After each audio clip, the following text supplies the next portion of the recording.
নমস্কার বন্ধুরা, Santu academy YouTube চ্যানেলে তোমাদের স্বাগত। তো দেখো, আজকে আমরা যে জিকে জিএসের যে সেশনটা আমরা করছি, তো আজকে মডেল কোশ্চেন পেপার 15 নিয়ে আলোচনা করব। তো এর আগে 1 থেকে 14 পর্যন্ত যেসব পেপারগুলো মডেল সেটগুলো দিয়েছি, অবশ্যই তোমরা কিন্তু সেগুলো দেখে নিও, কেননা প্রত্যেকটা সেটেই কিন্তু বিশেষ বিশেষ কিছু তথ্য আমি ডিটেলসে জানিয়ে দিই। হ্যাঁ, তো এই কারণে কিন্তু প্রত্যেকটা সেট তোমাদের কাছে কিন্তু আরেকটা জিনিস, যেটা এখানে 1 থেকে 50টা জিকে আমি দিই ঠিকই প্রত্যেকটা সেটে, কিন্তু তোমরা কিন্তু দেখবে, লক্ষ্য করে দেখবে যে আমি শুধুমাত্র 50টা কোশ্চেনের উপর ডিপেন্ড করে থাকি না, আমি কিন্তু এখানে অপশনের উপরও অনেক তথ্য তোমাদের দিয়ে থাকি। তো ওভারঅল দেখা যাবে যে তোমরা 50-এর বেশি কিন্তু কোশ্চেনের অ্যান্সার তোমরা পাচ্ছ। তো চলো আর বেশি কথা না বাড়িয়ে আমরা আজকে যে মডেল কোশ্চেন পেপার 15 নিয়ে আলোচনা করি। দেখো, ফার্স্ট কোশ্চেন কী আছে, বলছে জালিয়ানওয়ালাবাগ হত্যাকাণ্ডের প্রতিবাদে ভাইসরয়ের কার্যনির্বাহী পরিষদের সদস্য পদ থেকে কে পদত্যাগ করেন? খুবই গুরুত্বপূর্ণ মানে কোশ্চেন। আমি বিভিন্ন প্রিভিয়াস ইয়ার থেকে ফলো করে নিয়ে তারপরে কিন্তু সময় নিয়ে এই কোশ্চেনগুলো করতে হয়। তো তোমরা দেখলেই বুঝতে পারবে কতটা সুন্দর সেট করি তোমাদের জন্য। তো রাইট অ্যান্সার কী হবে? দেখো, মহাত্মা গান্ধী, রবীন্দ্রনাথ ঠাকুর, সৈয়দ আহমেদ খান নাকি শঙ্কর নায়ার? তো right answer option D, Shankar Nair. ইনি শঙ্কর বা শঙ্করন বলা হয়, শঙ্করন নায়ার।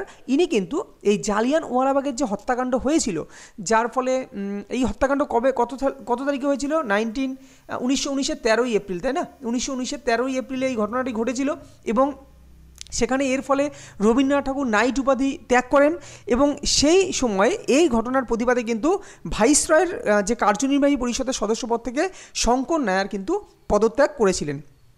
এখানে অনেকে রবীন্দ্রনাথ ঠাকুর হয়তো করে দিতে পারো, কিন্তু খবরদার, রবীন্দ্রনাথ ঠাকুর কিন্তু নাইট উপাধি ত্যাগ করেছিলেন।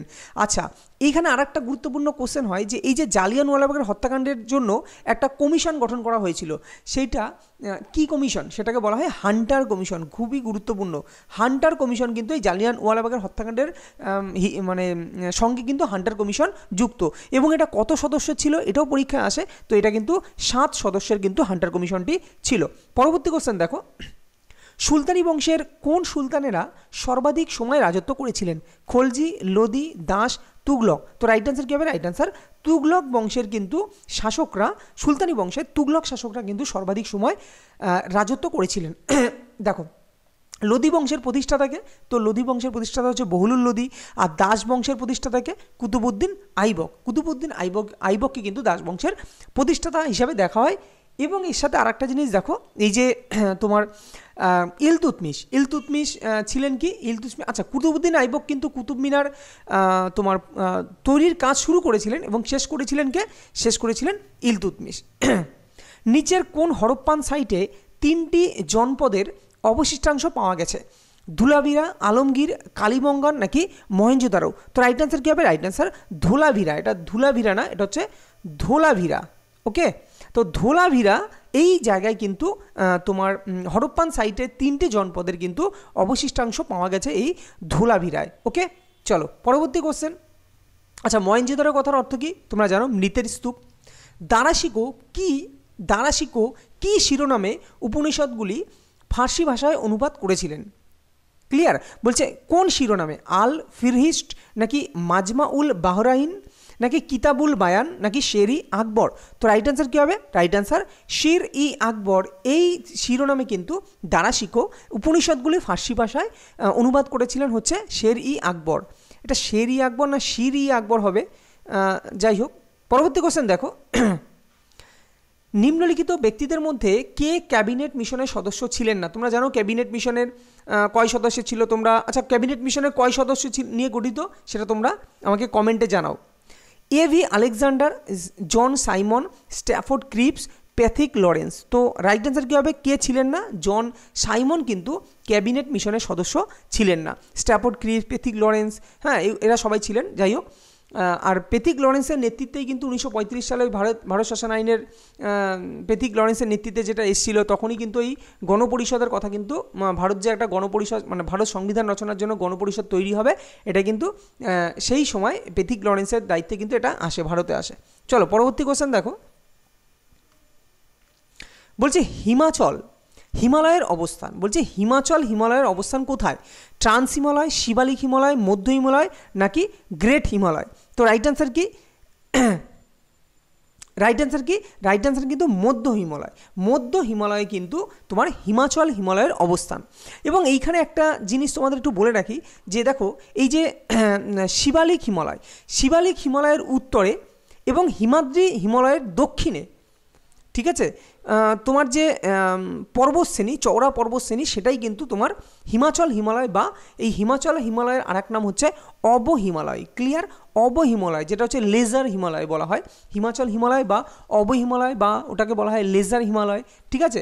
তো এটাই হচ্ছে কী হয়, শিবালিক হিমালয় এবং হিমাদ্রি হিমালয় এর যে জায়গাটা জুড়ে আছে সেখানে হচ্ছে অবহিমালয়। ওকে, পরবর্তী কোশ্চেন দেখো, নিচের কোন নদীটি গ্রস্থ উপত্যকার মধ্য দিয়ে প্রবাহিত হয়? গ্রস্থ উপত্যকা কাবেরী, কৃষ্ণা, গোদাবরী, তাপ্তি। তো রাইট অ্যান্সার কী হবে? রাইট অ্যান্সার কিন্তু তাপ্তি নদী কিন্তু গ্রস্থ উপত্যকার মধ্য দিয়ে কিন্তু প্রবাহিত হয় কি? তাপ্তি নদী। আচ্ছা, এইখানে দেখো, এখানে আরও খুব গুরুত্বপূর্ণ এই যে গোদাবরী, গোদাবরীকে কী বলা হয়? দক্ষিণের গঙ্গা। তাই দক্ষিণের গঙ্গা পরীক্ষা আসে, দক্ষিণের গঙ্গা বলা হয় গোদাবরী নদীকে। তারপরে কৃষ্ণা নদীর উপর কিন্তু নাগার্জুন সাগর বাঁধ। তো এগুলো কিন্তু এর সাথে সাথে তোমরা ডিটেলস এগুলো মনে মনে একবার রিপিট করে নেবে, যেগুলো আমি পড়িয়েছি। তো অবশ্যই আগের ভিডিওগুলো দেখো, আগের ভিডিওতে কিন্তু এই সব কিছু আলোচনা করা আছে। নিম্নলিখিত কোন নদীর উপর সর্দার সরোবর বাঁধ নির্মিত হয়েছে?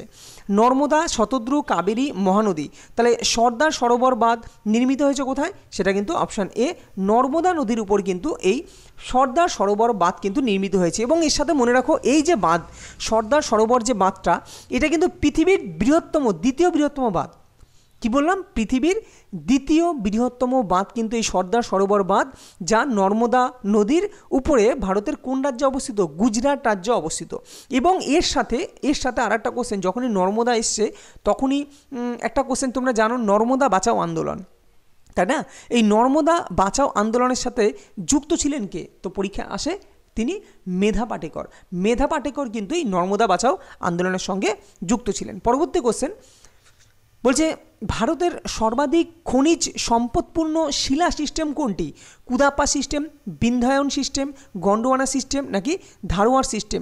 তো right answer option D, Dharwar system হচ্ছে ভারতের সর্বাধিক খনিজ সম্পদপূর্ণ শিলা সিস্টেম হচ্ছে ধারওয়ার সিস্টেম।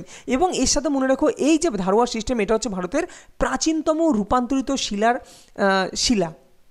ওকে, ধারওয়ান সিস্টেম। ওকে, আচ্ছা, এগুলি প্রধানত কি, এই ধারওয়ার সিস্টেম যেগুলো, সেগুলো কোথায় পাওয়া যায়? এগুলো প্রধানত আরাবল্লী, ছোটনাগপুর মালভূমি, মেঘালয় এবং কিন্তু তামিলনাড়ুতে কিন্তু পাওয়া যায়। পরবর্তী কোশ্চেন, নিম্নলিখিত কোন জুটি বেমানান? কাইগা কর্ণাটক, রাওতভাটা তোমার রাজস্থান, মুপান্ডুল নাকি তামিলনাড়ু, পুগা হিমাচল প্রদেশ। তো বেমানান কোনটা? পরীক্ষায় কিন্তু খুব আসে, মনে রাখবে, পুগা হিমাচল প্রদেশ, এটা বেমানান। কেন বেমানান? দেখো, পুগা উপত্যকা কিন্তু লাদাখে অবস্থিত। এই যে কাইগা কোথায় অবস্থিত? কর্ণাটকের কাইগা বা কৈগা বলা হয়। এটা কি? কর্ণাটকের কৈগাটা কি? কৈগাটা হচ্ছে তোমার পারমাণবিক কেন্দ্র। যেমন মহারাষ্ট্রের তারাপুর পারমাণবিক কেন্দ্র, কর্ণাটকের কৈগা পারমাণবিক কেন্দ্র, এগুলো হচ্ছে পারমাণবিক বিদ্যুৎ কেন্দ্র। যেমন রাজস্থানের রাউতভাটা। তারপরে পুগা, কিন্তু পুগাটা কোথায় আছে? পুগা আছে কিন্তু লাদাখে। পুগা একটা উপত্যকা, তো এটা আছে কোথায়? এটা লাদাখে, এটা কিন্তু হিমাচল প্রদেশে নেই। ক্লিয়ার? আর এটা তোমার পুগা উপত্যকা অ্যাকচুয়ালি কিসের জন্য বিখ্যাত? যখন পুগাটা দিয়েছে, মনে রাখো, এটা কিন্তু ভূতাপীয় শক্তি, এখানে ভূতাপীয় শক্তি পাওয়া যায়, এটাও একটা শক্তির আধার, তাই না? ভূতাপীয় শক্তি কিন্তু এই পুগা উপত্যকা এর জন্য বিখ্যাত। নিম্নলিখিত কোন বন্দরটি পূর্ব উপকূলে অবস্থিত নয়? একটা চিন্তা করে দেখো, এগুলো আমি তোমাদের আমার ইচ্ছা আছে, এটা যেহেতু এখন সময়ের অভাবে আমি দিতে পারছি না, কারণ এখন চেষ্টা করছি তোমাদের দুটো করে সেট দেওয়া, সকালে একটা এবং বিকালে একটা। তো তোমরা যারা আমাকে ফলো করছো, তো সকালে আমি ঠিক 8টা থেকে 8:30টার মধ্যে একটা কিছু দেবো, সেটা সায়েন্সের কোনো দিই বা ম্যাথ দিই বা যাই দিই, এবং বিকালে, এবং আস্তে আস্তে সেটাকে বাড়ানোর চেষ্টা করবো যে 3টে করে দেওয়া যায় কিনা, ম্যাথ, সায়েন্স আর একটা জিকে। এবং তার সাথে আমার ইচ্ছা যে স্ট্যাটিক জিকের উপর তোমাদের যদি কোনো ভিডিও দেওয়া যায়, ম্যাপ অঙ্কন করে বিভিন্ন কিছু বোঝানো যায়, তো সেটাও মাথায় চিন্তা আছে। তো ম্যাপের মাধ্যমে পড়লে কি জিনিসগুলো মনে থাকে। ওকে, তো পূর্ব উপকূলে অবস্থিত নয়, পূর্ব উপকূলটা চিন্তা করো ভারতের। তো পূর্ব উপকূলে অবস্থিত নয় কোনটা? পারাদ্বীপ, নিউ তুতিকুড়িন, চেন্নাই, কান্ডালা। তো রাইট আনসার কান্ডালা বন্দর কিন্তু পূর্ব উপকূলে অবস্থিত নয়। তো পূর্ব উপকূলে যেমন কতগুলো বন্দর বলছি পূর্ব উপকূলে যারা, সেগুলো হচ্ছে কি, চেন্নাই, তুতিকুড়িন, তোমার চেন্নাই, তারপরে তুতিকুড়িন, তারপরে বিশাখাপত্তনম, হ্যাঁ, পারাদ্বীপ, কলকাতা, তারপরে এন্নোর বন্দর, এগুলো সব কোথায়? এগুলো হচ্ছে পূর্ব উপকূলের বন্দর, কিন্তু কান্ডালা কিন্তু পূর্ব উপকূলের বন্দর নয়। পরবর্তী কোশ্চেন দেখো, গ্লাস বা কাঁচ নিচের, এটা নিজের হবে না, নিচের কোন অ্যাসিডে দ্রবীভূত হয়? Sulphuric acid, hypochlorous acid, nitric acid নাকি হাইড্রোফ্লোরিক অ্যাসিড? ভীষণই গুরুত্বপূর্ণ কোশ্চেন কিন্তু সায়েন্সের এটা একটা, যে হাইড্রোফ্লোরিক অ্যাসিড যার সংকেত হচ্ছে HF, তো হাইড্রোফ্লোরিক অ্যাসিড কিন্তু গ্লাস বা কাচের সঙ্গে বিক্রিয়া করে। তার মানে কি? তার মানে হাইড্রোফ্লোরিক অ্যাসিডে গ্লাস বা কাচ কিন্তু দ্রবীভূত হয়। ক্লিয়ার? এর মানে এটাই। এবার দেখো একটা জিনিস জেনে রাখো, পরীক্ষায় কোশ্চেনটা একটু ঘুরিয়ে দিতে পারে। কীভাবে ঘুরিয়ে দিতে পারে? বলতে পারে যে কাচের উপর নকশা করার জন্য নিচের কোন অ্যাসিড ব্যবহার করা হয়। তো কোশ্চেনটা এইভাবেও দিতে পারে, তা যেহেতু হাইড্রোফ্লোরিক অ্যাসিড কাচের সঙ্গে বিক্রিয়া করে, তাই কাচের উপর নকশা করতে কিন্তু এই হাইড্রোফ্লোরিক অ্যাসিড তোমার ইউজ করা হয়। আচ্ছা, নাইট্রিক অ্যাসিডকে কী বলা হয়? নাইট্রিক অ্যাসিড যার সংকেত হচ্ছে তোমরা জানো HNO3, জাস্ট 1 মিনিট, HNO3, HNO3কে কী বলা হয়? Nitric acid. এর আরেক নাম হচ্ছে অ্যাকোয়া ফর্টিস বা শক্তিশালী জল। আর সালফিউরিক অ্যাসিড কি? H2SO4, তোমরা জানো সালফিউরিক অ্যাসিডের সংকেত। এর আরেক নাম কি? রসায়নের রাজা। কোন অ্যাসিডকে রসায়নের রাজা বলা হয়? সেটা হচ্ছে সালফিউরিক অ্যাসিডকে রসায়নের রাজা বলা হয়। পরবর্তী কোশ্চেন দেখো, সবচেয়ে ভারী মৌলের নাম কি? নিচের মানে নিম্নলিখিত মৌলগুলোর মধ্যে সবচেয়ে ভারী মৌল, কারণ এর থেকেও ভারী আছে। তো সোনা, কোবাল্ট, সীসা, ইউরেনিয়াম। তো রাইট অ্যান্সার কী হবে? রাইট অ্যান্সার কিন্তু অপশন নাম্বার ডি, অর্থাৎ ইউরেনিয়াম কিন্তু এদের মধ্যে সবচেয়ে ভারী মৌল ইউরেনিয়াম। এবং ইউরেনিয়ামের তোমাদের বলি, এর আগের একটা ভিডিওতে বলেছি যে ইউরেনিয়ামের কোন আইসোটোপ? ইউরেনিয়ামের অনেক কটা আইসোটোপ আছে, 238 আছে, 235 আছে, ঠিক আছে? এই আইসোটোপটির মধ্যে কোনটা পারমাণবিক চুল্লিতে ব্যবহার করা হয়? পরীক্ষা আসে কিন্তু। তো মনে রাখবে ইউরেনিয়ামের 92U তোমার 235 এই যে আইসোটোপটা, এটা কিন্তু পারমাণবিক চুল্লিতে ব্যবহার করা হয় এবং এর সাথে পারমাণবিক বোমা তৈরি করা হয়। কি ক্লিয়ার? আচ্ছা, সোনা নিয়ে যদি বলা হয়, তো সোনাকে কিন্তু বরধাতু বলা হয়। সোনা, প্লাটিনাম এবং গোল্ড, গোল্ড আর মানে তো সোনা একই। তো সোনা, প্লাটিনাম, আর একটা হচ্ছে সোনা, প্লাটিনাম অর্থাৎ মনে রাখো। সো সোনা এবং প্লাটিনামকে কিন্তু কী ধাতু বলা হয়? বরধাতু। এবং এদেরকে মুদ্রা ধাতুও বলা হয়, তখন মুদ্রা ধাতু হচ্ছে তামা মানে কপার, গোল্ড, আর হচ্ছে তোমার কি বললাম, তামার কয়েন হয়, সোনার কয়েন হয়, আর রূপোর কয়েন হয়, সিলভার। এদের হচ্ছে মুদ্রা ধাতু। পরবর্তী কোশ্চেন দেখো, এইখানে আরেকটা জিনিস বলি, যখন মাথায় আসছে ইউরেনিয়ামের আকরিক হচ্ছে পিচ ব্লেন্ড। আর ইউরেনিয়াম কিন্তু সবচেয়ে ভারী মৌল, যার পারমাণবিক ভর 238। দেখো এইখানে যদি বলা হয় যে কোন ইউরেনিয়ামের কথা বলা হয়েছে, এই যে ভারী মৌল, এইখানে কিন্তু U238 কথা বলা হয়েছে, U238 কথা বলা হয়েছে। কিন্তু যদি বলা হয় পারমাণবিক চুল্লিতে কোন ইউরেনিয়াম ব্যবহার করা হয়, তখন কিন্তু অ্যান্সার হবে U235। ক্লিয়ার? আর এখানে আরেকটা জিনিস, সোনা কিন্তু নমনীয় ধাতু, এটাও মনে রাখবে। রক্তের গ্রুপ কে আবিষ্কার করেন? William Harvey, Alexander Fleming, Robert Koch, Karl Landsteiner. তো রক্তের গ্রুপ আবিষ্কার করেন কে? ভিয়েনার চিকিৎসক কার্ল ল্যান্ডস্টেইনার। ইনি কিন্তু রক্তের গ্রুপ আবিষ্কার করেন এবং তিনি কিন্তু অ্যান্টিজেন ও অ্যান্টিবডির উপর ভিত্তি করে কিন্তু এই রক্তের বিভাগকে প্রতিষ্ঠা করেন, যে কে কাকে দিতে পারবে। এর মধ্যে মনে রাখো যে এবিকে বলা হয় কি? এবিকে বলা হয় সার্বিক দাতা, এবং এবিকে বলা হয় সার্বিক গ্রহীতা, এবং ও গ্রুপকে বলা হয়, ও গ্রুপের রক্তকে বলা হয় সার্বিক দাতা। কিন্তু পরীক্ষায় এত সহজ কোশ্চেন এখন আর আসে না, তোমাকে কিন্তু দেবে যে ও গ্রুপের রক্তকে সার্বিক দাতা কেন বলা হয়, মানে কি না থাকার কারণে, অ্যাগ্লুটিনিন নাকি অ্যান্টিজেন। তো এটা কিন্তু ডিটেলসে তোমরা একটু পড়বে, আমি কোনো না কোনো ভিডিওতে এই ব্যাপারটা আলোচনা করে দেবো। তাই তোমরা আমাদের সাথে কিন্তু জুড়ে থাকো, তবে এই জিনিসগুলো সবসময় আপডেটেড থাকবে। আর আমি বিভিন্নভাবে, দেখো কোশ্চেন তো প্রচুর আছে, জিকের শেষ নেই, কিন্তু আমি মাঝে মাঝেই তোমাদের রিপিটেশনে রাখবো সব কিছু, মানে তোমাদের ভুলতে দেওয়া চলবে না সমস্ত কিছু। আমার প্রতিদিন যদি একটা করে 50টা করে সেট করো না, তো এইখানে কি হচ্ছে, শুধু মনে 50টা সেট হচ্ছে, মানে 50টা তোমার কোশ্চেন হচ্ছে না, এর সাথে সাথে কিন্তু আরও তথ্য তোমাদের মাথায় ঢুকছে, সবসময় মাথায় স্ট্রাইক করছে, ফলে জিনিস কিন্তু সহজে ভুলতে পারবে না। ক্লিয়ার? ওকে। নিচের কোনটি ভিটামিন বি কমপ্লেক্সের সদস্য নয়? দেখো বি কমপ্লেক্স কতভাবে এখান থেকে কোশ্চেন আসতে পারে। বি কমপ্লেক্স দিয়ে এর আগে অনেক কোশ্চেন করিয়েছি, আবারও দেখো ঘুরিয়ে একটা নতুন কোশ্চেন দিলাম। তো বি কমপ্লেক্স তোমাকে জানতে হবে বি কমপ্লেক্সের কটা ভাগ আছে। টোটাল 8টা ভাগ আছে। কী কী? B1, B2, B3, B4 হয় না, B5, B6, B7, B8 হয় না, B9, হ্যাঁ B9, আবার হচ্ছে B12। ক্লিয়ার? এবার বলেছে দেখো তাহলে তোমাকে জানতে হবে যে প্রত্যেকটা রাসায়নিক নাম কি, কারণ তুমি কি করে বুঝবে না হলে বি কমপ্লেক্সের সদস্য কোনটা নয়। দেখো ফলিক অ্যাসিড কোনটা? ফলিক অ্যাসিড হচ্ছে B9।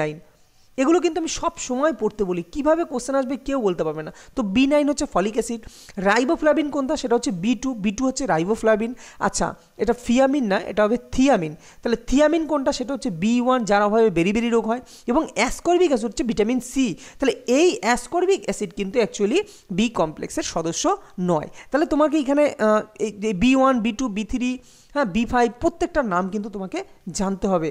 পরবর্তী কোশ্চেন দেখো, ছত্রাক হলো এমন উদ্ভিদ যার অভাব, মানে ছত্রাকের দেহে কিসের অভাব থাকে, এটাই বলতে চেয়েছে, ছত্রাকের দেহে কিসের অভাব থাকে, তোমাকে এটা শুধু তোমাকে চেয়েছে। তাহলে দেখো বলছে কার্বন ডাইঅক্সাইড, না কার্বন ডাইঅক্সাইডের অভাব কেন থাকবে, কার্বন ডাইঅক্সাইড, অক্সিজেন, ক্লোরোফিল, উপরের কোনোটি নয়। তো রাইট অ্যান্সার কী হবে, রাইট অ্যান্সার ক্লোরোফিল। এই কারণে ক্লোরোফিল না থাকার জন্য ছত্রাক কিন্তু সবুজ হয় না।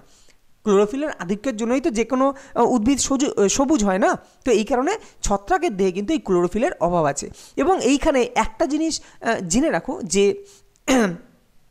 যে উৎপাদক, যেমন গাছপালা তো উৎপাদক, তো যেহেতু তারা নিজের খাদ্য নিজেই তৈরি করতে পারে, এই কারণে তাদের বলা হয় অটোট্রফ মানে অ্যাকচুয়ালি সবুজী প্রাণী। সবুজী মানে নিজের খাদ্য নিজেই, সবুজী বা উৎপাদক যাকে বলে, নিজের খাদ্য নিজে তৈরি করতে পারে।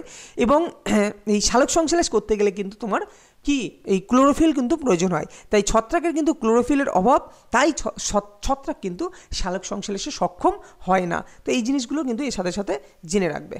আর এটাও দেয় যে ক্লোরোফিলের মধ্যে কোন ধাতু পাওয়া যায়, তো এটা পরীক্ষায় দেয়। ক্লোরোফিলের মধ্যে মনে রাখবে ম্যাগনেসিয়াম ধাতু কিন্তু ক্লোরোফিলে পাওয়া যায়। কি, ক্লোরোফিলে ম্যাগনেসিয়াম ধাতু পাওয়া যায়। বলছে কাভাদি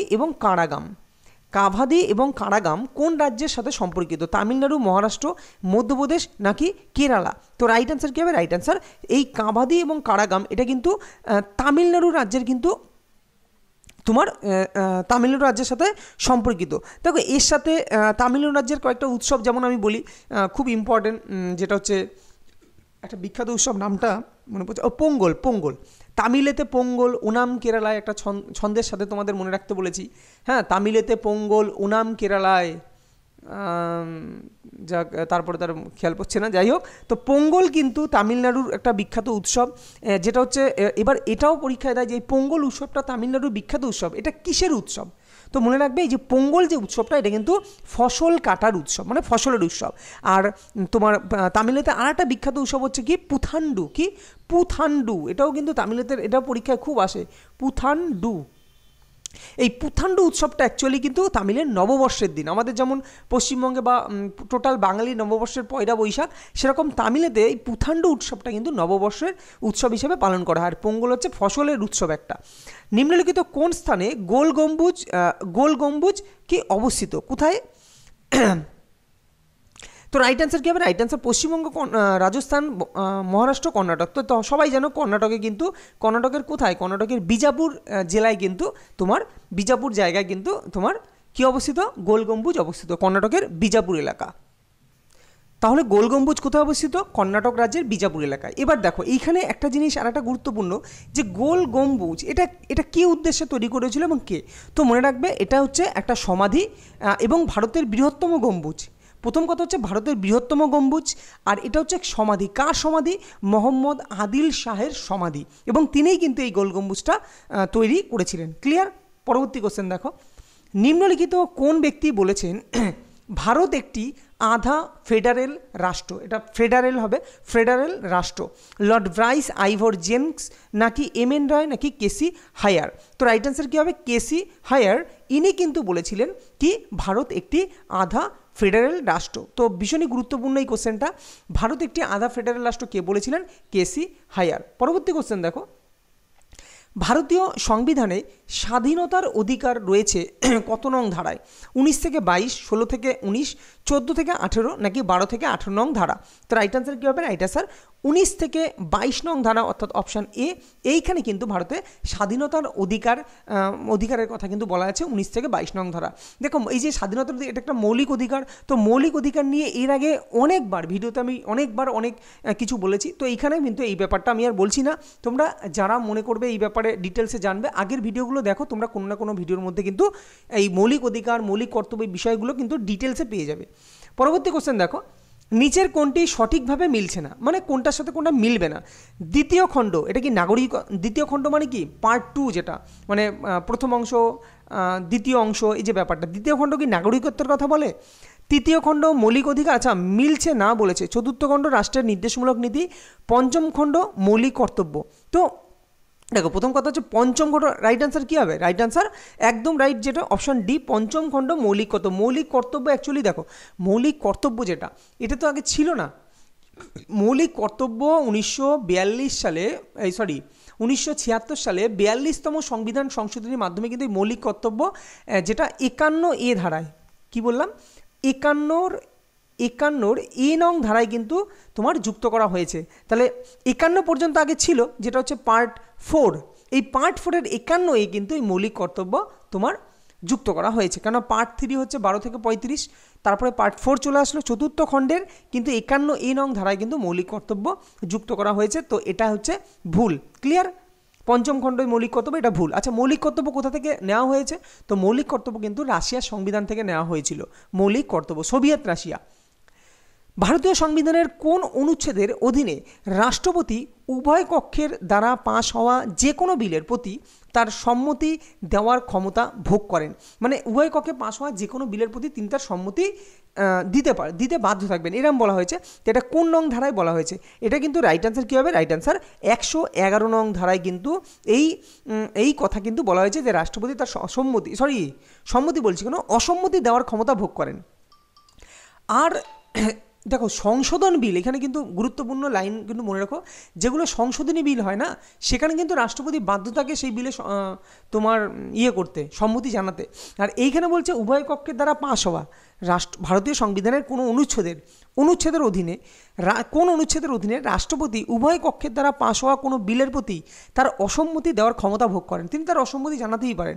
তো সেটা আবার কী হবে? অসম্মতি যদি একবার জানায়, সেটা আবার যাবে, আবার গিয়ে তোমার যেটা এই রিসেন্ট সেই কৃষি বিল একটা এনেছিল প্রধানমন্ত্রী নরেন্দ্র মোদী, কিন্তু সেটা কিছু কিছু পাস হয়েছে, কিছু কিছু পাস হয়নি। তো এই যে ব্যাপারটা, রাষ্ট্রপতি অসম্মতি জানাতে পারেন, সেটা হচ্ছে 111 নং ধারা অনুযায়ী কিন্তু উনি এই ক্ষমতা ভোগ করেন। পরবর্তী কোশ্চেন, ডিটিপি শব্দটির সংক্ষিপ্ত রূপ কি? Desktop publishing, data type programming, digital transmission protocol, desktop transmission protocol. তো এটা রাইট আনসার কি? ডেস্কটপ পাবলিশিং, এটা হচ্ছে ডিটিপির সংক্ষিপ্ত রূপ। পরবর্তী কোশ্চেন দেখো, ভারতীয় অর্থনীতির মেরুদণ্ড কোন ক্ষেত্রে, মানে কোন ক্ষেত্রকে ভারতীয় অর্থনীতির মেরুদণ্ড বলা হয়? পরিষেবা ক্ষেত্র, বীমা ক্ষেত্র, কৃষিক্ষেত্র নাকি পর্যটন ক্ষেত্র? তো সেটা কিন্তু কৃষিক্ষেত্র, কেননা ভারত কৃষিপ্রধান দেশ। তো কৃষিক্ষেত্রকে বলা হয় ভারতীয় অর্থনীতির মেরুদণ্ড। তো অবশ্যই আমাদের ভারত সরকার যেই থাকুক না কেন, সবসময় কৃষির অগ্রগতি ভারত, কেননা ভারত কিন্তু কৃষিপ্রধান দেশ। ক্লিয়ার? তো কৃষির অগ্রগতি ভারতকে দেখতেই হবে, না হলেই ভারত আস্তে আস্তে দুর্বল হয়ে পড়বে। এবং কৃষকদের দিকে অবশ্যই তাকানো উচিত। আমাদের যে কৃষক ভাই বোনেরা বা কৃষক ভাইয়েরা আছেন, বা তাদের দিকে ভারত সরকারের যদিও অনেক স্কিম আছে, হ্যাঁ, তবুও আরও ভালো দেখা উচিত আমার মনে হয়। ওকে, নিম্নলিখিত কোন পঞ্চবার্ষিকী পরিকল্পনায় কৃষিক্ষেত্রে সর্বোচ্চ জিডিপি বৃদ্ধির হার পরিলক্ষিত হয়? সর্বোচ্চ জিডিপি বৃদ্ধির হার পরিলক্ষিত হয় বলেছে কৃষিক্ষেত্রে। ষষ্ঠ পঞ্চবার্ষিক বলি, ষষ্ঠ, অষ্টম, তৃতীয় নাকি নবম? তো রাইট আনসার কী হবে? অষ্টম পঞ্চবার্ষিকী পরিকল্পনায় কিন্তু এই কৃষিক্ষেত্রে জিডিপি বৃদ্ধির হার কিন্তু সর্বোচ্চ ছিল, মানে এই কটার মধ্যে, ষষ্ঠ, অষ্টম, তৃতীয় আর নবমের মধ্যে। Clear?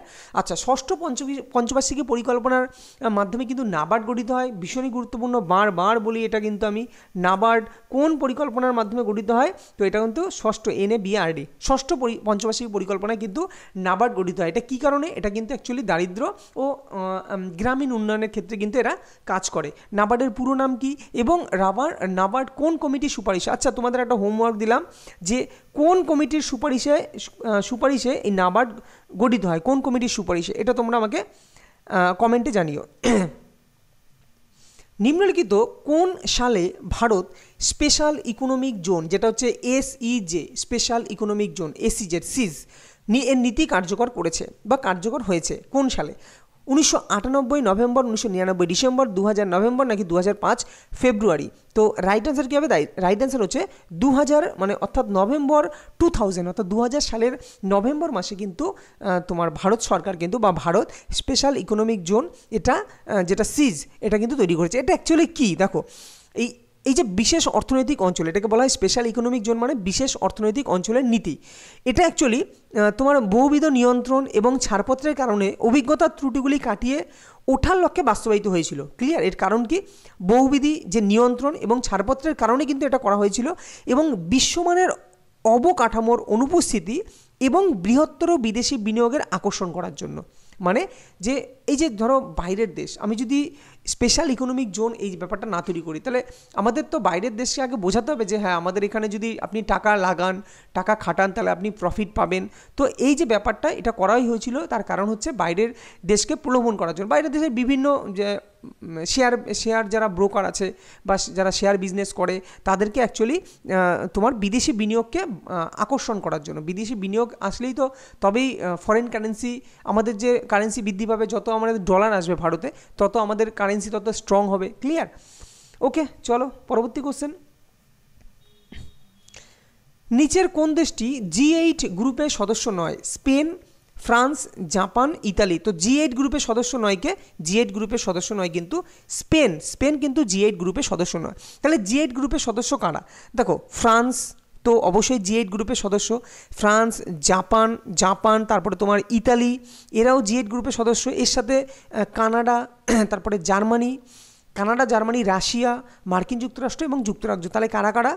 Canada, France, Germany, Italy, Japan, Russia, মার্কিন যুক্তরাষ্ট্র এবং যুক্তরাজ্য, এরা কিন্তু সবাই G8 গ্রুপের সদস্য। তো বিশেষ করে G8 গ্রুপ, G20, এই কয়েকটা যেগুলো খুব কম সদস্যের দেশ, সেই কটা কিন্তু তোমরা অবশ্যই দেশগুলো কোন দেশ কার মধ্যে আছে, হ্যাঁ, সেগুলো কিন্তু অবশ্যই জেনে রেখো। বিমস্টেক, তারপরে আসিয়ানে কারা কারা? আসিয়ানে অনেক কটা আছে। বিমস্টেকটাও কিন্তু মনে রেখো। বিমস্টেক মনে রাখা কোনো ব্যাপার না। বাংলাদেশ, ইন্ডিয়া, মানে I ফর ইন্ডিয়া, হ্যাঁ, এস ফর হচ্ছে তোমার এস ফর কি এই মুহূর্তে আছে না, যা BIMSTEC, M for Myanmar.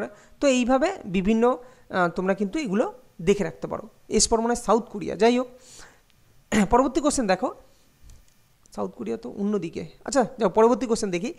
Oliver twist এই গ্রন্থটি কার লেখা? John Milton, Jane Austen, Charles Dickens, T.S. Eliot. তো রাইট অ্যান্সার কী হবে? Charles Dickens. কিন্তু চার্লস ডিকেন্সের লেখা গ্রন্থ হচ্ছে অলিভার টুইস্ট। অলিভার টুইস্ট কার লেখা? Charles Dickens. এবং ডিকেন্সের আর একটা লেখা খুব সুন্দর, এটা কিন্তু আসে পরীক্ষায়, এ টেল অফ টু সিটিস। ঠিক আছে, এ টেল অফ টু সিটিস, এটাও কিন্তু চার্লস ডিকেন্সের লেখা। পরবর্তী কোশ্চেন দেখো। কত সাল থেকে রমন ম্যাগসেসাই পুরস্কার এই প্রদান করা হয়? 1954, 1957 নাকি 1991, 1917? তো রাইট অ্যান্সার কী হবে? রমন ম্যাগসেসাই পুরস্কার দেওয়া হয় কিন্তু 1957 সাল থেকে কিন্তু রমন ম্যাগসেসাই পুরস্কার দেওয়া হয়। এবং এটা কী উদ্দেশ্যে দেওয়া হয়? তোমার এটা সরকারি সেবা, জনসেবা, সামাজিক নেতৃত্ব, সাংবাদিকতা, সাহিত্য এবং যোগাযোগ উদ্ভাবনী কলা, মানে যোগাযোগে বিভিন্ন ভালো কিছু উদ্ভাবন করার যে ক্ষেত্রটা, তারপর শান্তিতে দেওয়া হয়, আন্তর্জাতিক সমন্বয়ে দেওয়া হয়, এবং নতুন নেতৃত্ব প্রদানে কিন্তু অসামান্য অবদানের জন্য এই পুরস্কার রমন ম্যাগসেসাই পুরস্কার দেওয়া হয়। এবং এটা কোথা থেকে দেওয়া হয়, মানে কোন দেশ এই পুরস্কারটা প্রদান করে? তো ভীষণই গুরুত্বপূর্ণ, মনে রাখবে। রমন ম্যাগসেসাই পুরস্কার প্রদান করে সেই দেশ হচ্ছে ফিলিপিন্স। কি বললাম? ফিলিপিন্স, মানে ফিলিপাইন সরকার অ্যাকচুয়ালি কিন্তু এই পুরস্কারটি প্রদান করে থাকে। ওকে, আর এই পুরস্কার যিনি ভারতীয় হিসাবে প্রথম পেয়েছিলেন, এই রমন ম্যাগসেসাই পুরস্কার পেয়েছিলেন হচ্ছে বিনোবা ভাবে। ভীষণই গুরুত্বপূর্ণ, ভারতীয় হিসাবে প্রথম রমন ম্যাগসেসাই পুরস্কার পেয়েছিলেন হচ্ছে বিনোবা ভাবে। পরবর্তী কোশ্চেন দেখো। নিম্নলিখিত কোন স্থানটির ভৌগোলিক নাম পবিত্র ভূমি? বাগদাদ, প্যালেস্তাইন, বাহরিন নাকি অমৃতসর? তো কোনটির তোমার বিখ্যাত পবিত্র স্থান, ভৌগোলিক নাম পবিত্র ভূমি? তো এটা কিন্তু প্যালেস্তাইনকে বলা হয় পবিত্র ভূমি। ক্লিয়ার? বাগদাদ কার রাজধানী তোমরা জানো? ইরাকের রাজধানী বাগদাদ। হ্যাঁ, তারপরে অমৃতসর কোথায়? পাঞ্জাবে অমৃতসর একটা জায়গা। ওকে, পরবর্তী কোশ্চেন দেখো। সূর্যের পরে পৃথিবীর দ্বিতীয় নিকটতম নক্ষত্রের নাম কি? আলফা সেন্টারি, সিরিয়াস, প্রক্সিমা সেন্টারি নাকি ভেগা? তো প্রক্সিমা সেন্টারি, এই অপশান সি, এটা হচ্ছে সূর্যের পরে পৃথিবীর দ্বিতীয় নিকটতম নক্ষত্র হচ্ছে প্রক্সিমা সেন্টারি। পরীক্ষায় কিন্তু এটা বারবার এসেছে, আবারও আসবে। দার্জিলিং হিমালয়ান রেলওয়ে, এর আগেও কিন্তু কোনো না কোনো ভিডিওতে আমি দিয়েছিলাম। তো এটা তোমাদের এখন পারা উচিত। আর তোমাদের আমি সবসময় একটা জিনিস বলি যে কি তোমরা আগে আমি যে পিডিএফটা দিই, পিডিএফটা তোমরা আগে যারা অনেক দিন ধরে মানে পরীক্ষার সঙ্গে যুক্ত আছো তারা পিডিএফটা এর আগে তোমরা করে নেবে, পিডিএফ দিয়ে আগে তোমরা অ্যান্সারটা করে নেবে, করে নিয়ে তারপরে তোমরা আমার ভিডিওটা দেখো, তাহলে তোমরা বুঝতে পারবে কতটা তোমরা জাস্ট রেডি আছো। তাহলে দার্জিলিং হিমালয়ান রেলওয়ে কত সালে ইউনেস্কোর ওয়ার্ল্ড হেরিটেজ তকমা পায়? এটা কিন্তু রাইট অ্যান্সার কী হবে? 1999 সালে কিন্তু এই তোমার ইউনেস্কো হেরিটেজ তকমা পায়। আর এখানে একটা জিনিস তোমাকে বলে রাখি যে আরও কিছু ইউনেস্কো হেরিটেজ যেটা তকমা পায় সেটা গুরুত্বপূর্ণ যেগুলো, একটা তো দার্জিলিং হিমালয়ান বললাম, নীলগিরি মনে রাখবে, নীলগিরি, ঠিক আছে, খুব গুরুত্বপূর্ণ এগুলো, তো এই কারণে এগুলো একটু বলেছি। নীলগিরি ওয়ার্ল্ড হেরিটেজ, যে ইউনেস্কো ওয়ার্ল্ড হেরিটেজ সেটা তকমা পায় হচ্ছে 2005, কী বললাম 2005 সালে কিন্তু নীলগিরি পায়। এবং কালকা সিমলা রেলওয়ে, কি বললাম, কালকা সিমলা রেলওয়ে, কালকা সিমলা রেলওয়ে এটা পায় কত সালে? 2008 সালে। ওকে, 2008 সালে কালকা সিমলা রেলওয়ে। এবং মুম্বাই সিএসটি পায় হচ্ছে 2004 সালে। আর 2019-এ তোমরা জানো 2019-এ কে পায়? 2019-এ পায় যেটা হচ্ছে আরে রবীন্দ্রনাথ ঠাকুরের যে জায়গাটা শান্তিনিকেতন। ওকে, চলো পরবর্তী কোশ্চেন। এই 2019, জাস্ট 1 মিনিট, সরি 2019 বলছি কেন, 2023 সালে, এই রিসেন্টকার খবর। চলো পরবর্তীকালে দেখো, এই পরবর্তী কোশ্চেন দেখো, বালাকৃষ্ণ বুয়া নিম্নলিখিত কোন বিষয়ে পারদর্শী ছিলেন? কে? বালাকৃষ্ণ বুয়া। হিন্দুস্তানি খেয়াল, ধ্রুপদী সঙ্গীত, উচ্চাঙ্গ সঙ্গীত নাকি কর্ণাটকের খেয়াল? তো তিনি কিন্তু হিন্দুস্তানি খেয়ালের সঙ্গে জড়িত ছিলেন হচ্ছে বালাকৃষ্ণ বুয়া, তিনি হিন্দুস্তানি খেয়ালে কিন্তু পারদর্শী ছিলেন। এর সাথে দেখো হিন্দুস্তানি খেয়ালের সঙ্গে আরও যেসব বিশিষ্ট ব্যক্তিবর্গ আছে, আমির খসরু, হ্যাঁ, তারপরে হচ্ছে আহলাদ্দিন খান, তারপরে মোহাম্মদ রেজা প্রমুখ, এইসব ব্যক্তিরা কিন্তু এই হিন্দুস্তানি খেয়ালের সাথে কিন্তু পরিচিত। তো মনে রাখবে আমির খসরু এই নামটা খুব বেশি আসে, আমির খসরু, তাকে বলা হয় ভারতের তোতা পাখি। বাংলার প্রথম নাট্যশালা যেটা হচ্ছে নাম হচ্ছে বেঙ্গলি থিয়েটার, এটা কে প্রতিষ্ঠা করেন? গোরাসিম লেভডফ নাকি প্রসন্ন কুমার ঠাকুর, জামশেদজি ফ্রামজি নাকি গিরিশ ঘোষ? তো রাইট অ্যান্সার গোরাসিম লেভেডফ, অপশান এ, গোরাসিম বা গিরাসিম লেভেডফ ইনি কিন্তু বেঙ্গলি থিয়েটার যেটা হচ্ছে বাংলার প্রথম নাট্যশালা ইনি কিন্তু প্রতিষ্ঠা করেন। এবং মনে রেখো এটা প্রতিষ্ঠিত হয় 1975 সালে। 1975 সালে কিন্তু এই গোরাসিম লেভেডফ কর্তৃক বাংলার প্রথম নাট্যশালা যার নাম হচ্ছে বেঙ্গলি থিয়েটার এইটা কিন্তু প্রতিষ্ঠিত হয়েছিল। এবং প্রথম অভিনীত নাটক, পরীক্ষা এটাও আসে যে বাংলার প্রথম নাট্যশালায় যে বেঙ্গলি থিয়েটার তার প্রথম অভিনীত নাটকের নাম কি? তো মনে রাখবে কাল্পনিক সংবদল। কি বললাম? কাল্পনিক সংবদল, জাস্ট 1 মিনিট, সংবদল, কাল্পনিক সংবদল, এটা কিন্তু প্রথম থিয়েটার, যেটা বেঙ্গলি থিয়েটার বাংলার প্রথম নাট্যশালায় কিন্তু তোমার কি বলেছিল, অভিনীত হয়েছিল। ওকে, প্রথম নাটক কাল্পনিক সংবদল। আচ্ছা, নিম্নলিখিত কোনটি ভারতের পরিচ্ছন্নতম রেলওয়ে স্টেশন? ইন্দোর, ভোপাল, মুম্বাই নাকি বেঙ্গালুরু? তো মুম্বাই রেল স্টেশন কিন্তু ভারতের পরিচ্ছন্নতম, সরি না ঠিকই আছে, ইন্দোর তো তোমার ভারতের পরিচ্ছন্নতম শহর, এখানে রেলওয়ে স্টেশন বলেছে, তাই আমি একটু কনফিউশন হয়ে গেছিলাম। তো যদি বলা হয় ভারতের পরিচ্ছন্নতম শহর কোনটি, তখন হবে ইন্দোর। আর যদি বলা হয় পরিচ্ছন্নতম রেলওয়ে স্টেশন কোনটি, তখন হবে মুম্বাই। আশা করি ভুল হবে না এটা। এবং যদি বলা হয় পরিচ্ছন্ন রাজ্য হিসেবে যদি বলা হয়, মনে রেখো এটা যখন বলছি এটাও বলে দিই, তো মধ্যপ্রদেশ হচ্ছে তোমার ভারতের সবথেকে রাজ্যের মধ্যে পরিচ্ছন্ন রাজ্যের মধ্যে হচ্ছে মধ্যপ্রদেশ। ক্লিয়ার? ওকে, পরবর্তী কোশ্চেন দেখো, তাহলে পরিচ্ছন্ন শহর ইন্দোর, রাজ্য হচ্ছে মধ্যপ্রদেশ, আর পরিচ্ছন্ন রেলওয়ে স্টেশন হচ্ছে মুম্বাই রেলওয়ে স্টেশন। ইউপিআই এর পুরো কথা কি? Unified processing interface, ultra payment interface, use payments instantly নাকি ইউনিফাইড পেমেন্টস ইন্টারফেস? তো রাইট অ্যান্সার কী হবে? Option D, unified payment interface. এটা হচ্ছে ইউপিআই এর পুরো নাম। ইউপিআই এর পুরো নাম কি? Unified payments interface. পরবর্তী কোশ্চেন দেখো,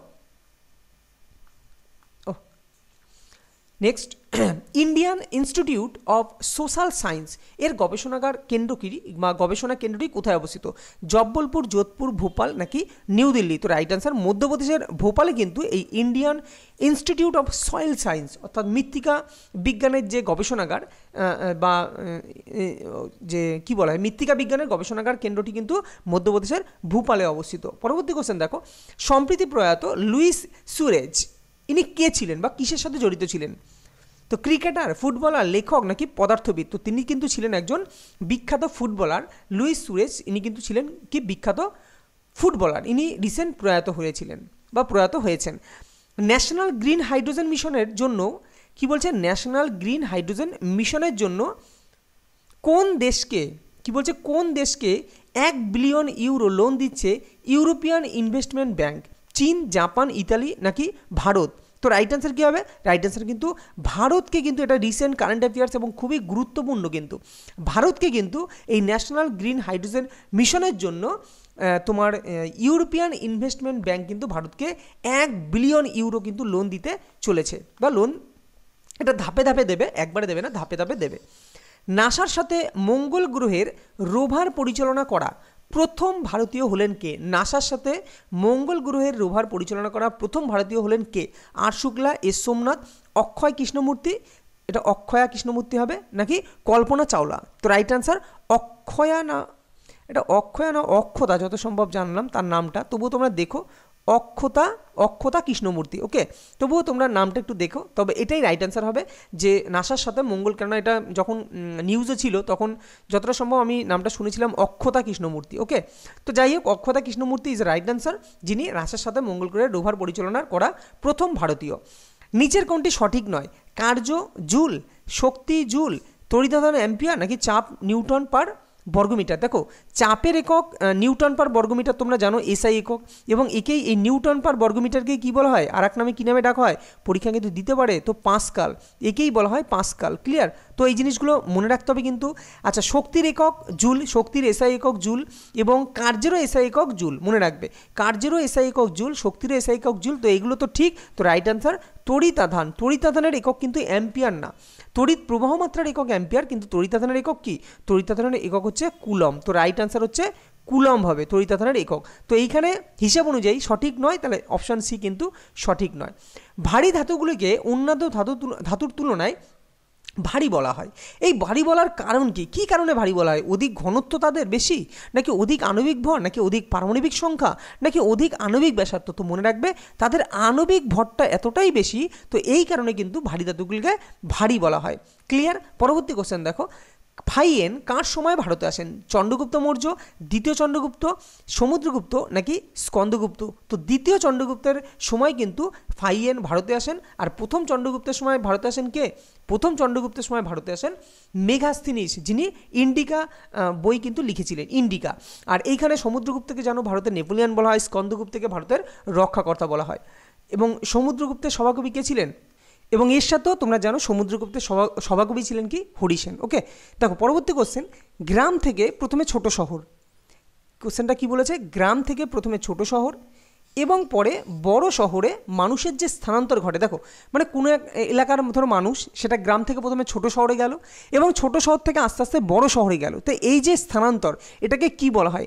ইন্ট্রাস্টেট মাইগ্রেশন, নাকি স্টেপ ওয়াইজ মাইগ্রেশন, নাকি ইন্টার স্টেট মাইগ্রেশন, নাকি ফোর্সড মাইগ্রেশন? তো right answer step wise migration. প্রথমে স্টেপ ওয়াইজ, মানে যত প্রথম থেকে গ্রাম থেকে ছোট শহরে গেল, ছোট শহর থেকে বড় শহরে গেল, এটাকে বলা হয় কি? Step wise migration. ক্লিয়ার? দেখো, ইন্ট্রা আর ইন্টার কি? ইন্ট্রা হচ্ছে একই জায়গার মধ্যে মাইগ্রেশন। ধরো সাপোজ আমি মনে করো নবদ্বীপের, ভালো করে বুঝবে, আমি ধরো নবদ্বীপে বাস করি, তো নবদ্বীপের আমি এক প্রান্তে ছিলাম, সেখান থেকে আমি নবদ্বীপের মেন সিটিতে আসলাম। নবদ্বীপের পুরো এলাকাটাই যে প্রপার ডেভেলপ তা তো না, একটা জায়গা আছে একটু কম ডেভেলপ, কোনো জায়গায় বেশি ডেভেলপ। তো একই জায়গার মধ্যে যদি মাইগ্রেট হই, তখন তাকে বলা হয় ইন্ট্রা মাইগ্রেশন। ক্লিয়ার? আর যদি বলা হয় একটা জায়গা থেকে যদি আরেকটা জায়গায় মাইগ্রেট হই, পুরো একটা জায়গা থেকে অন্য জায়গা, তখন সেটাকে বলা হয়, মানে শহর থেকে শহরে মাইগ্রেট হলাম, সেটাকে বলা হয় ইন্টার স্টেট মাইগ্রেশন। একটা ইন্টার। ঠিক আছে। আর ফোর্সড মাইগ্রেশন মানে জোর করে তাকে মাইগ্রেট করে দেওয়া বা কোথাও নিয়ে যাওয়া, এটা হচ্ছে ফোর্সড মাইগ্রেশন, ব্যাপারটা এটাই। তো এটা হচ্ছে স্টেপ ওয়াইজ মাইগ্রেশন, যেটা আমি আলোচনা করলাম সেটা হচ্ছে স্টেপ ওয়াইজ মাইগ্রেশন। প্রথমে গ্রাম থেকে শহর, শহর থেকে আস্তে আস্তে এই গ্রাম থেকে ছোট শহর, ছোট শহর থেকে বড় সিটি, তো এটাকে বলে স্টেপ ওয়াইজ মাইগ্রেশন। বলছে মাউন্ট এভারেস্টের দুবার ওঠা প্রথম ভারতীয় মহিলার নাম কি? বাচেন্দ্রী পাল, সন্তোষ যাদব, লীলা শেঠ নাকি নীরজা ভানট? তো রাইট অ্যান্সার কী হবে? রাইট অ্যান্সার কিন্তু সন্তোষ যাদব। ইনি কিন্তু মাউন্ট এভারেস্টে দুবার ওঠা প্রথম ভারতীয় মহিলা, ইনি হচ্ছেন সন্তোষ যাদব। আর বাচেন্দ্রী পাল কে ছিলেন? বাচেন্দ্রী পাল মাউন্ট এভারেস্ট জয়ী প্রথম ভারতীয় মহিলা। লীলা শেঠকে? লীলা শেঠ হচ্ছে হাইকোর্টের প্রথম মহিলা বিচারপতি। আর সুপ্রিম কোর্টের প্রথম মহিলা বিচারপতি কি? রীতা ফারিয়া না ফতেমা বিবি, সরি রীতা ফারিয়া তো মিস তোমার বিশ্ব সুন্দরী, যেটা হচ্ছে মিস ওয়ার্ল্ড, ওকে। আর তোমার লীলা শেঠকে, যেটা বললাম সুপ্রিম কোর্টের প্রথম মহিলা বিচারপতি হচ্ছে ফতেমা বিবি, ওকে, ফতেমা বিবি। আর নীরজা ভানট কে ছিলেন? নীরজা ভানট ছিলেন, ইনি ছিলেন প্রথম অশোক চক্র প্রাপক প্রথম ভারতীয় মহিলা, নীরজা ভানট, ওকে। পরবর্তী কোশ্চেন দেখো, বলছে অ্যামনেস্টি ইন্টারন্যাশনাল নিচের কোনটির সঙ্গে যুক্ত? ভীষণ গুরুত্বপূর্ণ। একটি শান্তি সংস্থা, এটা কি একটা পিস অর্গানাইজেশন, নাকি পরিবেশ সুরক্ষা সংস্থা, নাকি এনভায়রনমেন্টাল প্রোটেকশন অর্গানাইজেশন, নাকি মানবাধিকার সংস্থা হিউম্যান রাইট অর্গানাইজেশন, নাকি বন্যপ্রাণী সুরক্ষা সংস্থা, অর্থাৎ যেটা হচ্ছে ওয়ার্ল্ড যেসব বন্যপ্রাণী আছে ওয়ার্ল্ড নেচার প্রোটেকশন অর্গানাইজেশন? তো রাইট অ্যান্সার কি? এটা কিন্তু একটা মানবাধিকার সংস্থা কিন্তু এই অ্যামনেস্টি ইন্টারন্যাশনাল। তাহলে এই যে অ্যামনেস্টি ইন্টারন্যাশনাল, এর সদর দপ্তর কোথায়? তোমরা আমাকে কমেন্টে জানাও অ্যামনেস্টি ইন্টারন্যাশনালের সদর দপ্তর কোথায় আছে। এটা কিন্তু আমার পড়ানো আছে।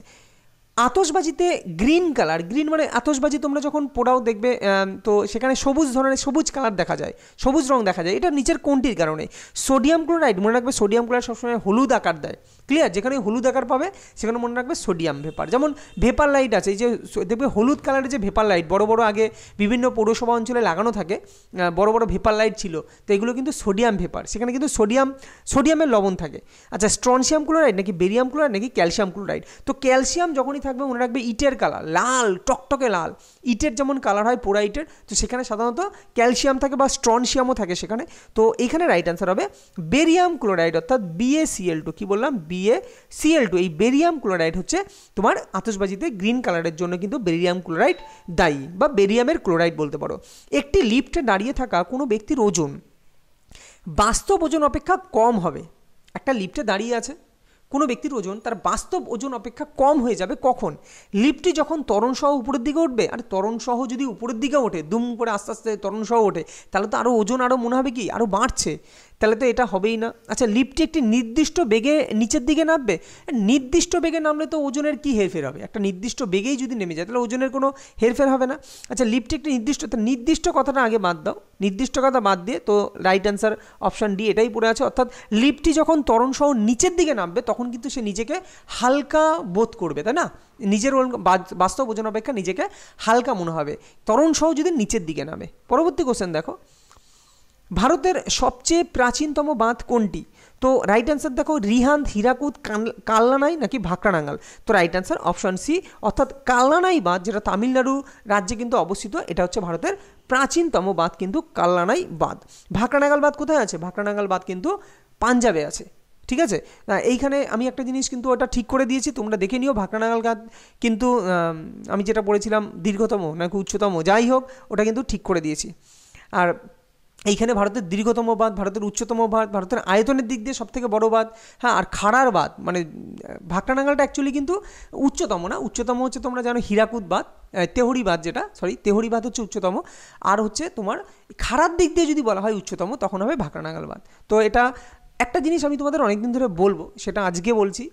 আমার সবথেকে কি ভালো লাগে জানো, তোমাদের প্রতি আরও ইমপ্রেসড কেন হই, আরও মনে হয় পড়াই, তার কারণ সবথেকে একটা জিনিস লক্ষ্য করেছি আমি কমেন্টে, যেটা তোমরা কোনো একটা জিনিস ভুল হতে পারে অবশ্যই, কিন্তু তোমরা এই ভুলের জায়গাটা আমাকে এমনভাবে সুন্দরভাবে বোঝাও, যথেষ্ট রেসপেক্ট থাকে বলার মধ্যে, যেটা প্রত্যেকটা স্টুডেন্টের প্রয়োজন এই জিনিসটা থাকা, যে ভুল মানুষ মাত্র হতে পারে, কিন্তু তোমরা ভুলটাকে এত সুন্দরভাবে বলো যে স্যার এটা ভুল হয়েছে, তো এটার মধ্যে একটা রেসপেক্ট কাজ করে, আমি এটা লক্ষ্য করেছি। তো সেটা আমাকে খুবই ভালো লেগেছে, তোমাদের প্রতি আরও সহানুভূতি বা আমাদের আরও বেশ ভালো লাগে। তো যাই হোক, এটা আমি অনেকদিন ধরে বলবো, বাট ভুলে যাই বলতে।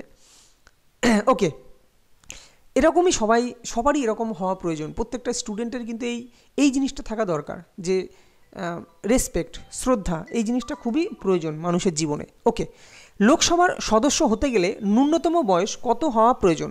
18, 25, 35, 20। তো রাইট অ্যান্সার কী হবে? রাইট অ্যান্সার, লোকসভার সদস্য হতে গেলে কিন্তু ন্যূনতম বয়স 25 হওয়া প্রয়োজন। আর 35 তোমার কি 35 হচ্ছে, আর 30 হচ্ছে রাজ্যসভা, আর 35 হচ্ছে তোমার হচ্ছে কিসের জন্য? বিচারপতি, তাই না? সুপ্রিম কোর্টের বিচারপতি হতে গেলে 35 বছর হওয়া প্রয়োজন। রাষ্ট্রপতির ন্যূনতম বয়স 35 হওয়া প্রয়োজন। ওকে, তো পরবর্তী কোশ্চেন দেখো। 50 নম্বর কোশ্চেন তো কমপ্লিট হয়ে গেল। তো এই হচ্ছে আজকের যে আমাদের যে মডেল পেপার 16 নিয়ে আলোচনা করলাম। তো যদি ভিডিওটা ভালো লেগে থাকে তো অবশ্যই তোমরা ভিডিওতে অবশ্যই লাইক করে দেখো। লাইক খুব কম পাচ্ছি, আমি বুঝতে পারছি না তোমাদের কেমন লাগছে না লাগছে। তো যদি ভালো লাগে অবশ্যই তোমরা লাইক করো। দেখছো অনেকেই, কিন্তু লাইক পরিমাণটা কম আসছে। হ্যাঁ, যাই হোক, কমেন্ট করো তোমাদের কেমন লাগছে, সেটাও কমেন্ট করো। যদি ভুল ত্রুটি হয় কোনো, সেটা আমি ক্ষমা প্রার্থী, এবং ভুলটাকে তোমরা বলে দিও কোথায় কি হতে পারে ভুল, সেটা তোমরা বলবে, খুবই ভালো লাগে সেটা। আর প্লিজ ভালো লাগলে চ্যানেলটিকে সাবস্ক্রাইব করো। দেখা হবে পরবর্তী কোনো ভিডিওতে, ততক্ষণ ভালো থেকো, সুস্থ থেকো।